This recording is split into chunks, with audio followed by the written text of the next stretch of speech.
Bom dia, ouvintes da Rádio Assunção Cearense. Bom dia, internautas do blog do Edson Silva.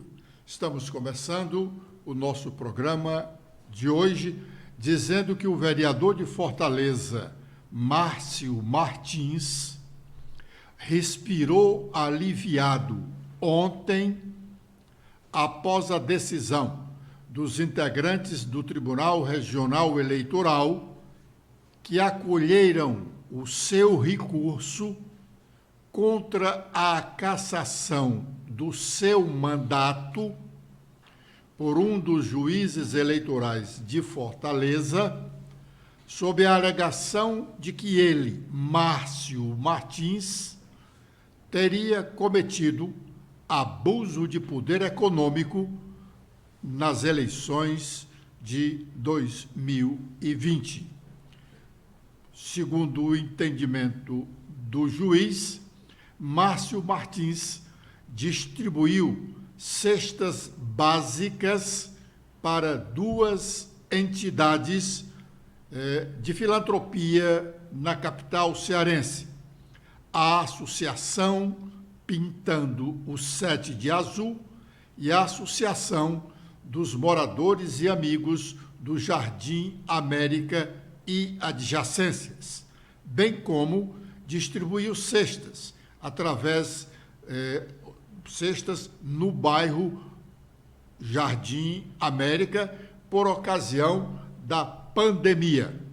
As condutas ocorreram, segundo a decisão judicial ontem reformada pelo Tribunal Regional Eleitoral, nos meses de abril e maio de 2020.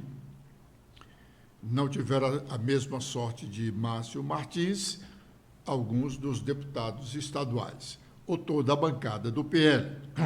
É o que vamos dizer que os deputados estaduais Carmelo Neto, Silvana Oliveira, Marta Gonçalves e Alcides Fernandes, todos do PL, já estavam convencidos da cassação dos seus mandatos há cerca de aproximadamente 15 dias, quando começou o julgamento do processo em que eles figuravam como réus, e tiveram apenas ontem o convencimento de que realmente os seus mandatos estavam cassados. Alguns presenciaram o julgamento, como a deputada doutora Silvana. Agora, eles só guardam esperança na aprovação da PEC da anistia. É uma proposta de emenda à Constituição que está tramitando sorrateiramente na Câmara dos Deputados, isentando todos os partidos de crimes cometidos na eleição de 2022, na eleição do ano passado, quanto à cota de gênero, o motivo da cassação dos referidos mandatos. De fato, os deputados não devem guardar esperanças quanto à reversão de suas cassações com uma decisão do Tribunal Superior Eleitoral, para onde recorrerão assim que seja publicado o acórdão da decisão de ontem, pois a decisão da Corte Eleitoral cearense foi, no estrito limite da lei, correta. O partido não cumpriu a cota de gênero, então terá toda a sua votação para o legislativo que concorreu em situação irregular anulada. Só que, no nosso entendimento, como já relatamos aqui neste espaço, os legítimos candidatos nada deveriam sofrer em relação a essa questão. mesmo tendo sido, atenção, mesmo tendo sido omissos. Os deputados que tiveram seus mandatos cassados e os supostos suplentes que teriam a perspectiva de assumir o mandato foram omissos. Por que foram omissos? Porque eles não participaram integralmente do processo de formação da chapa de candidatos a deputados estaduais. Deixaram isso a critério do partido, como, na verdade, vem sendo feito ao longo dos anos. Sempre as chapas são feitas pela direção do partido. É por isso que o partido, no nosso entender, deveria ser punido, não com a anulação dos votos dados a todos os seus candidatos, porque alguns deles tiveram apenas o pecado da omissão. É um pecado. Mas não poderíamos dizer que, dentre os pecados, é o mais sério, né? Mas a omissão é um pecado e todos deveríamos estar atentos, sobretudo os candidatos, para que os seus registros de candidaturas fossem feitos sem nenhuma dificuldade pela Justiça Eleitoral. O partido poderia ser punido como? Suspenso o fundo partidário, que é o dinheiro que ele recebe mensalmente durante o ano todo para custear todas as suas despesas. Suspende o fundo partidário. Defenestra o dirigente partidário ou os dirigentes partidários que fizeram a lista de candidatos. Defenestram esses políticos parcialmente em relação à condição de elegibilidade para uma disputa de mandato eletivo. Ele não pode ser impedido de ser candidato a vida inteira, mas ele podia ser impedido, se tornar inelegível durante pelo menos 8 anos, ao curso de 3 eleições, ou afastado definitivamente da vida partidária. Assim, os partidos seriam punidos e os dirigentes partidários seriam mais responsáveis no feitio da lista de candidatos da agremiação.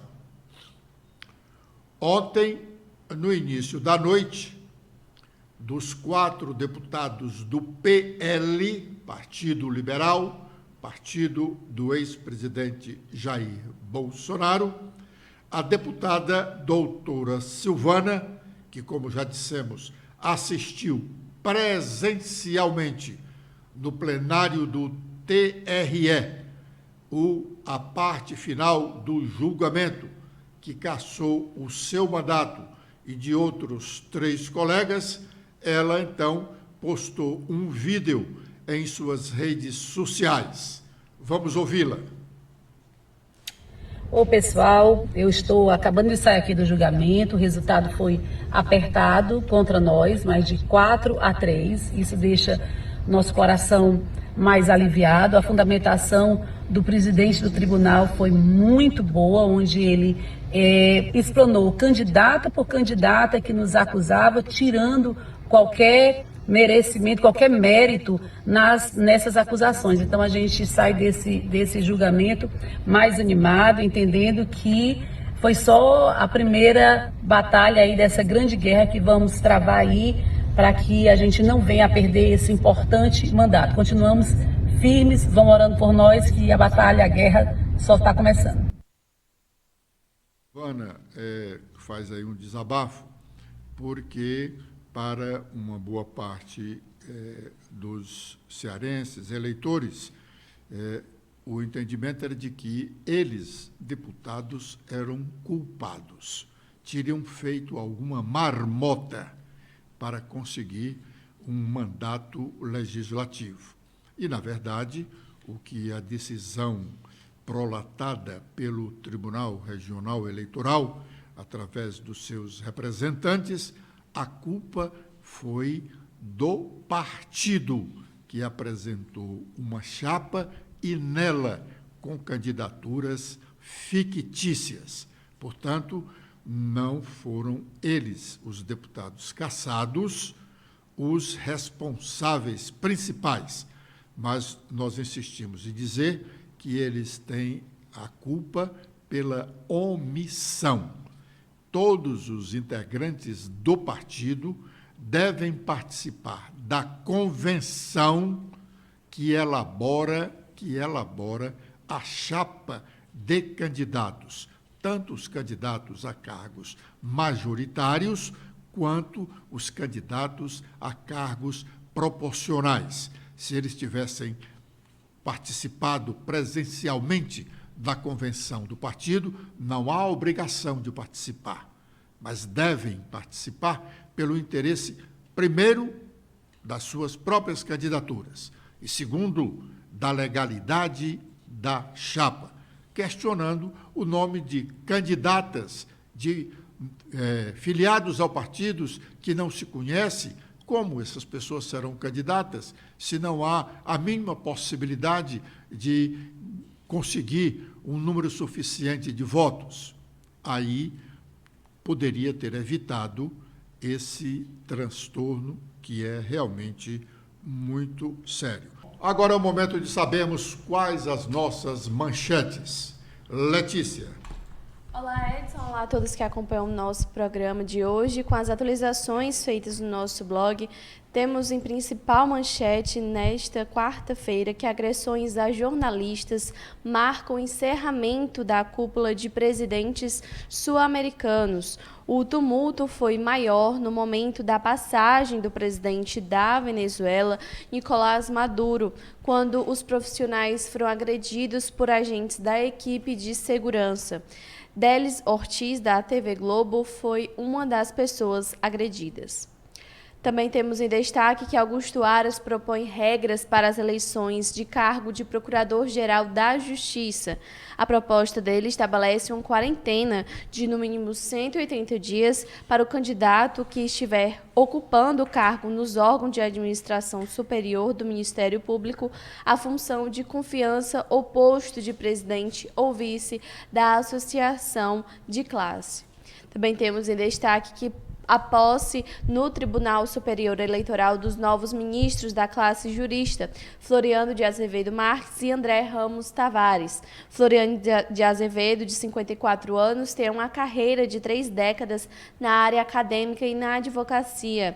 Na área eleitoral, tem atuação especialmente em matérias envolvendo a aplicação da lei da ficha limpa. Já André Ramos é professor titular de 2 cadeiras na USP e doutor em Direito pela PUC de São Paulo. E também Lula esclarece que a cúpula sul-americana não foi um encontro entre amigos. Questionado sobre as divergências entre os comandantes durante uma entrevista coletiva após a cúpula, ele ressaltou a pluralidade do encontro. O fato do cidadão ter o direito de falar mal e de discordar é tudo que me interessa, respondeu o presidente. Com os destaques nacionais, iniciando pelo Estadão, temos em principal manchete sobre tensão no Planalto. O presidente convoca reunião de emergência para discutir riscos de derrota em MP dos ministérios. O governo identificou o risco real do texto que vence amanhã não ser votado no Congresso. Consequência seria voltar, a partir de sexta-feira, a mesma formatação da esplanada da gestão do ex-presidente Jair Bolsonaro. Com os destaques do Globo, temos em principal manchete que a Petrobras nomeia executivo que teve bens bloqueados por Bazadena.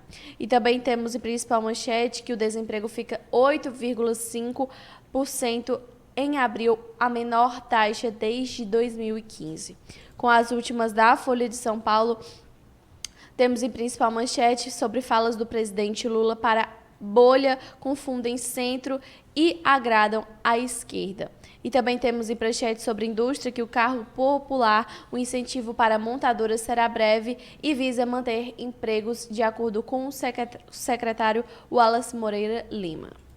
Bom, e a Câmara dos Deputados ontem começou a votar o tal marco temporal, o da definição de terras indígenas, questão que vem sendo tratada pelo Poder Legislativo e pelo Poder Judiciário. Então, no início de votação, a Câmara dos Deputados, os deputados, impuseram ao governo Lula mais uma grande derrota, motivo de destaque no noticiário nacional, que aponta as várias derrotas políticas de Lula nos seus primeiros 5 meses de mandato.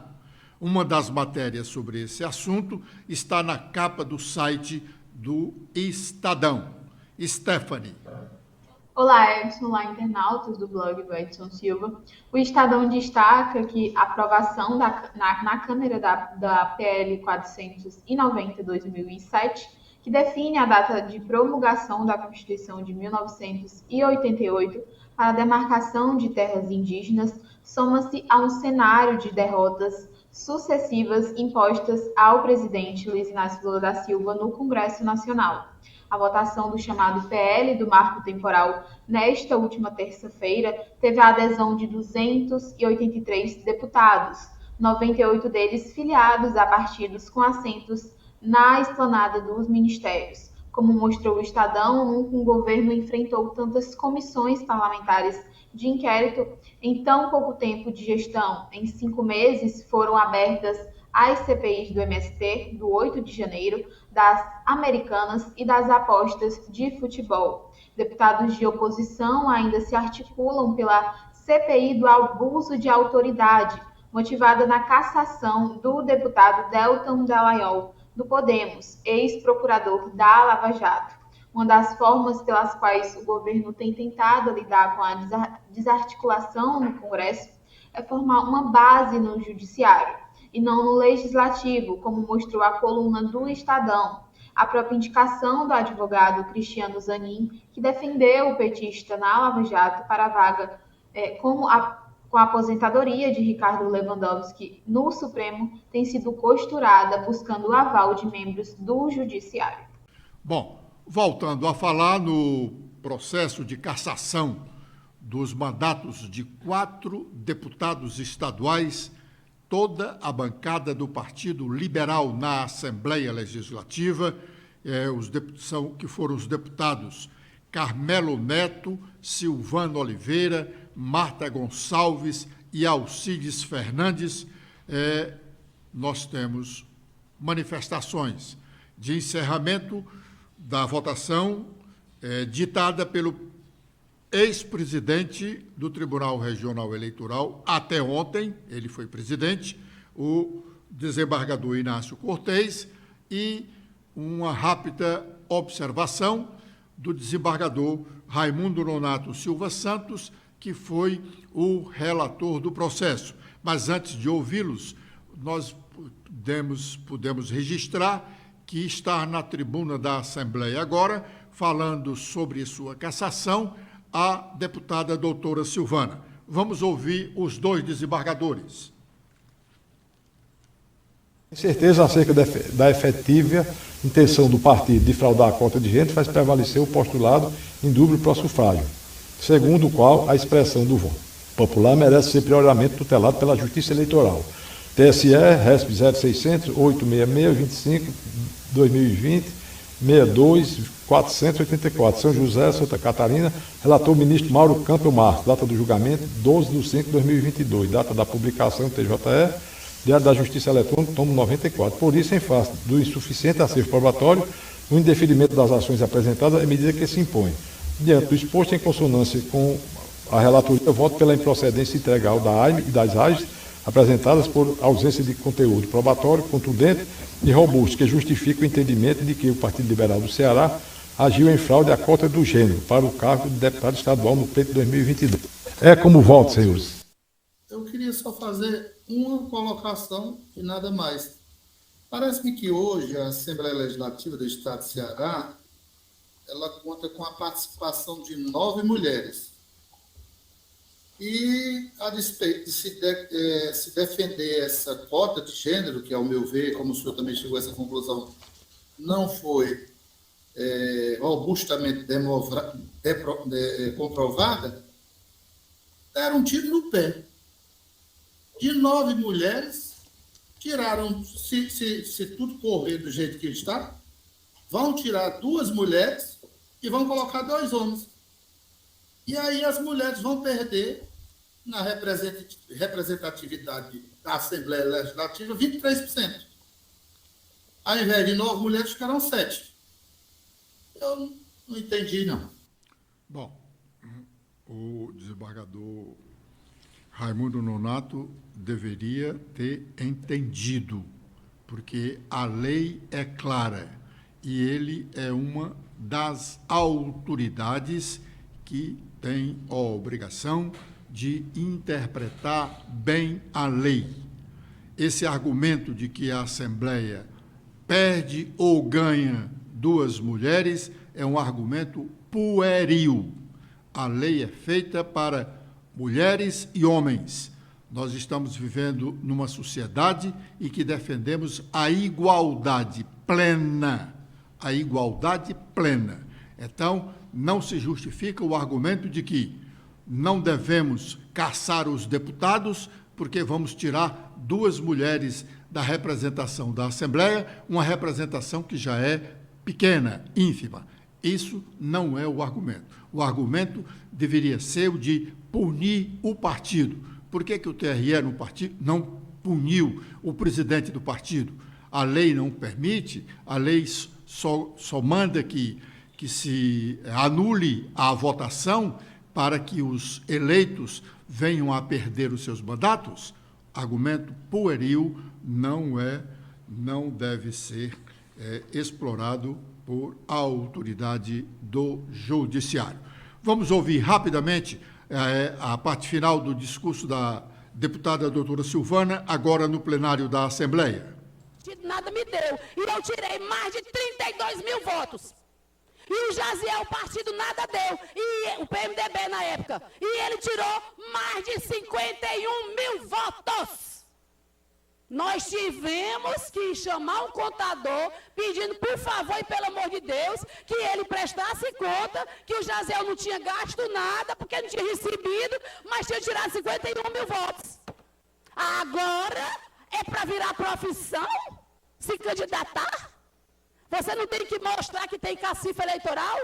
Pois eu digo ao Estado... Provavelmente, outros candidatos, outros deputados que tiveram seus mandatos cassados poderão utilizar a tribuna da Assembleia e nós registraremos oportunamente. O deputado Arthur Lira, presidente da Câmara, responsabilizado pela aprovação do projeto contrariando os interesses do governo, esse do marco regulamentar, justificou a colocação da matéria na pauta da sessão de ontem. Vamos ouvir o que ele diz. Nós já tínhamos dito semana passada, esperamos o governo até agora, que ontem ainda pediu para construir algum acordo. Nós não nos negamos a fazer nenhum acordo. Nós procuramos a AGU 3 meses seguidos para fazer um acordo do governo de Santa Catarina, a bancada de Santa Catarina, a AGU, a Câmara, para que a gente não chegasse nesse momento. O fato é que o Supremo vai pautar no dia 7 e o Congresso precisa demonstrar ao Supremo que está tratando a matéria e tratando a matéria com responsabilidade em cima dos marcos temporais que foram acertados na Raposa Serra do Sol. Qualquer coisa diferente daquilo vai causar insegurança jurídica. Nós não temos nada contra povos originários, nem o Congresso tem, nem pode ser acusado disso. Agora nós estamos falando de 0,2% da população brasileira em cima de 14% da área do país já. Nós só temos 20% da área agricultável para agricultura e pecuária e 66% de floresta nativa. Nós precisamos tratar esse assunto com coragem em algum momento para fazer com que os povos originários possam ter direito a explorar suas terras, eles mesmos, com fiscalização, com responsabilidade do Estado, dando as condições, ou terceirizando, ou explorando mineral, vegetal, ou arrendando, ou plantando, mas alguma coisa eles precisam fazer. Então essa discussão precisa ser trazida, mas com serenidade, com calma, sem defesas muito eloquentes de parte a parte, com serenidade que sempre essa casa tocou. Muito bem. O relator do projeto, que é o deputado Arthur Maia, é o presidente da Comissão Parlamentar Mista de Inquérito, cuja segunda reunião acontecerá amanhã e não será menos polêmica do que a sessão de instalação. Então, o deputado Arthur Lira está à frente dos temas mais polêmicos da política nacional nas últimas horas. Ele justificou a sua posição como relator. Vamos ouvi-lo. O indigenato entende que todo o território brasileiro pertence aos índios. A tese do indigenato desconhece todo o processo histórico brasileiro e que, apesar da nossa nação ter sido feita ao longo de 5 séculos, com a participação de africanos, de europeus e outros povos que se somaram a nós para formar esta imensa nação, para aqueles que defendem a tese do indigenato, o território brasileiro inteiro pertence aos índios, porque eles eram os moradores originários do continente americano. A tese do fato indígena pensa de maneira diferente, e é a ela que nos afiliamos, porque a tese do fato indígena compreende que o índio que estava de posse de determinada terra, de determinado espaço físico, em determinado momento, ele sim, com certeza, merece e tem direito àquela terra. A Constituição brasileira, ela é imprecisa na definição, entretanto, de que momento pode ser caracterizado para se demarcar essa presença do índio. A Constituição brasileira fala que os povos indígenas que tradicionalmente ocupam uma terra têm direito a essa terra. O que é tradicionalmente? É aquilo que se pode dizer no direito de um conceito jurídico indeterminado. E cabe a nós, portanto, legisladores, avançar para determinar esse conceito, porque a lei e a vida de tantas pessoas... Há razões de parte a parte, mas nós estamos encerrando o nosso programa de hoje, agradecendo a honrosa audiência dos ouvintes da Rádio Assunção Cearense e internautas do blog do Edson Silva. Amanhã, com a proteção de Deus, estaremos de volta às 11h45. Letícia. Eu também faço meus agradecimentos a todos que acompanharam o nosso programa de hoje. Vocês podem ver mais notícias apontando a câmera do celular de vocês para este QR Code. Até amanhã. 29.